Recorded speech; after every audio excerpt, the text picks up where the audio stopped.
waxaan ku salaamay Sheekh Shabili saan kadib waxaan salaamayaa daadiyaha barnaamijka iyo waliba bahda TV-ga Soomaali Cable guud ahaan ba sheekha waxaan weydiin lahaa sheekhow imaamka markuu salaada dadka tujiye kadib ma banaanta inuu duceeyo jazaakallahu khayran sheekh alxamdulillah salaadaha faradka gadaashoodu xilliyada ducada la aqbalay ka mid tahay nabigeena ka soo wantay sallallahu alayhi wasallam dubur salawaat al-maktuba ducada la aqbalo iyadoo nabigu sheegay ducada in la aqbalo isaga hadana mar walba salaada faradka tukan jiray saxaabada nabigu inta saxaabada la joogay mar walbana 5 salaadood tukanayay wili ma arag meel laga soo guuriyay dadka inuu ducaystay waan aragnay isagoo adkaar iyo duca u akhristay laakiin meeluu nabigu dadka intuu ugu duceeyay aamiin ku dhahan lama arag inta arkay wax soo guuriyay ma arag qolada hal duceeyay iyo kuwa aan lahayn la intaba hadaba waxa is weydiin leh inaan is waafajino xilliga ducada waa la aqbalaa nabigu isaga faradka tukan jiray dadka mana hayna isagoo intuu duceeyay aamiin dadka ay dhahan hadaba inta la duceeyay imaamku aamiin in la dhahay sunnadii nabiga kamid ma sallallahu alayhi wasallam wax joogta loo sameeyana sax maaha sunnada nabigu sida tii uu sameeyay looga dayda ay u tahay wixii ka tagayna ka tagitaanka in laga daydo mudan yahay iyadoo wixii keenay duca la aqbalay salaad baa la tukaday isaga imaamaha salaada dadka markuu tukada uu ku soo jeedsan jiray dhinaca safka midciisa midigtuu qaabili jiray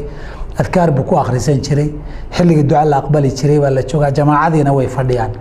maalin keliyana intuu duceeyay aamiin lama dhihin haddaad tiraahdo anigu waan samaynayaa nabigu ma halmaamay sallallahu alayhi wasallam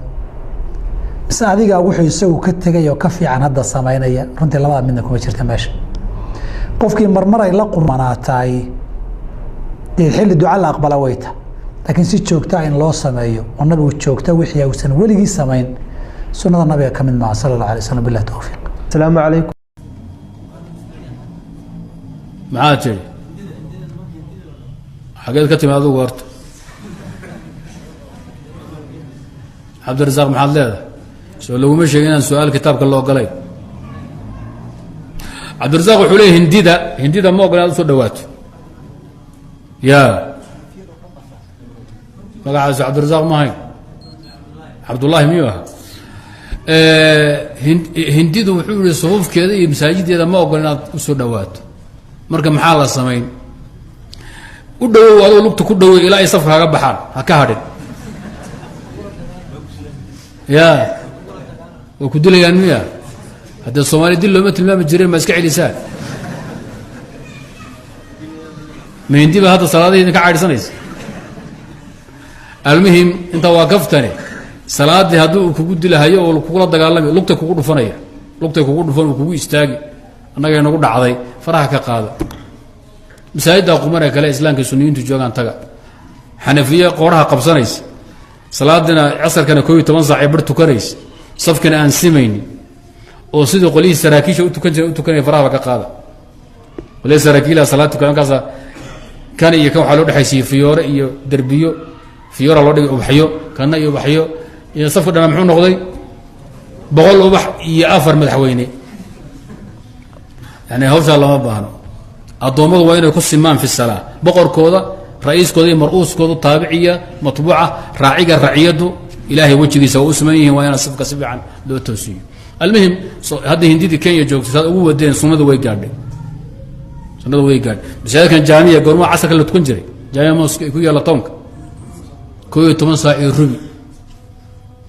مركز دكان على صوح الحراه وحسابته يصوح حراه والباب ويسوع عسريان بيتكنترين لا ادامج Soomaaliya yaa ciise garabaratay soo qaxday Kenya wax badan baa Ilaahay kaga badbaadiyay kuwii Soomaalida sii deganaa Kenya haddii soo qaxeen lama arkeen badweyntaas ku dhimi lahaayeen lama arkeenba kuwa nool istaan hadda jooga Soomaalida idinka Ilaahay ku badbaadiyay waa loogi xaqiiqo weey xoog dhaqan xun oo inagu ku yar aafeynay waa jira hadda sheegi maayo laakiin waxaan u taray baa ka badan waxaanu yeelay طيب marka uu shaaxiliye kala ka hadli doona waxa weeye sunnada hiilkaas iyo gibilka lagu wado iyada iska faafi doonte طيب ilaahay baa dheeraad weyn leh oo idii waqti xusnaba maxamed oo yamkuru bika ay ku shirqoolayeen aladiina kafaruu kuwii gaaloobay waxay kuu shirqoolayeen ay ka tashanayeen liyuhbituuk inay ku xidhaan oo ay xabsi kugu xukumaan aw yaqtuluuka ama ay digta kaa jaraan ay ku dilaan aw yukhrijuuka ama ay ku mustaafuriyaan ay ku eryaan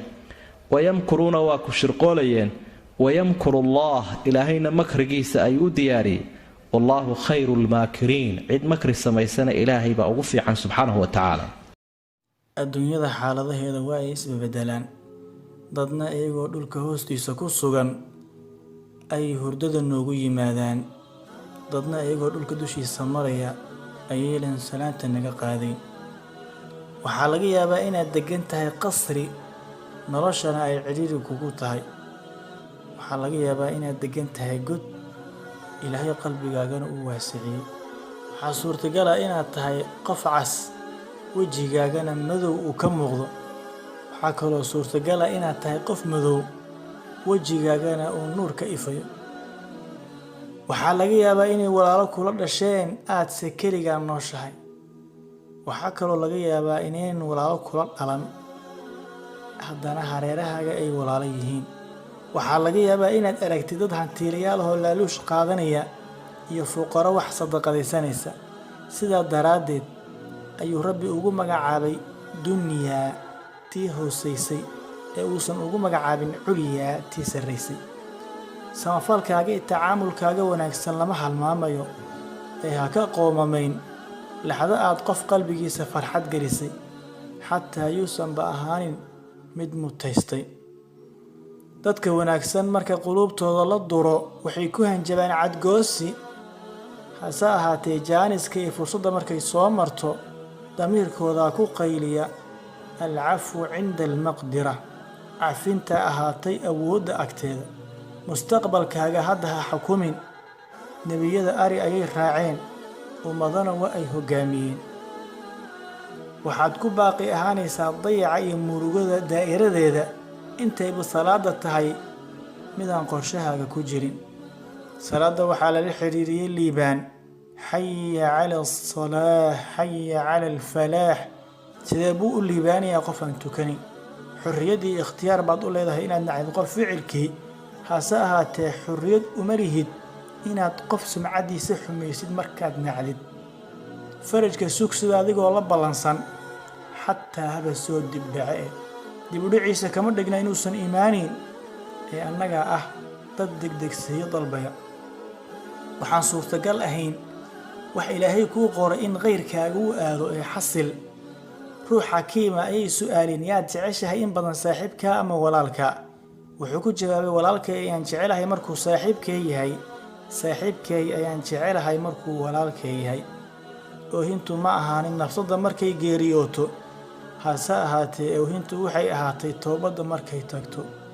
ilaahay dembi dhaaf weydiiso oo u toobadkeen waxaad tidhaahdaa rabbiyow haddii uu jiro xaasid nacaya inuu i arko anigoo faraxsan allow farxad sii halmaamsiisa amarkayga waxaan nahay dad imtixaan ku jira ay suurtagal tahay laxdo walba waqtiga inuu dhammaado warqaddana laga qaado haddaba warqaddaada tarkiisi oo iska daa warqadda kayrkaaga ugu dambayn walaal ha halmaamin fiidiyowga kan inaad walaalahaaga kale u sheergaraysid wasalaamu calaykum waraxmatullaahi wabarakaatuh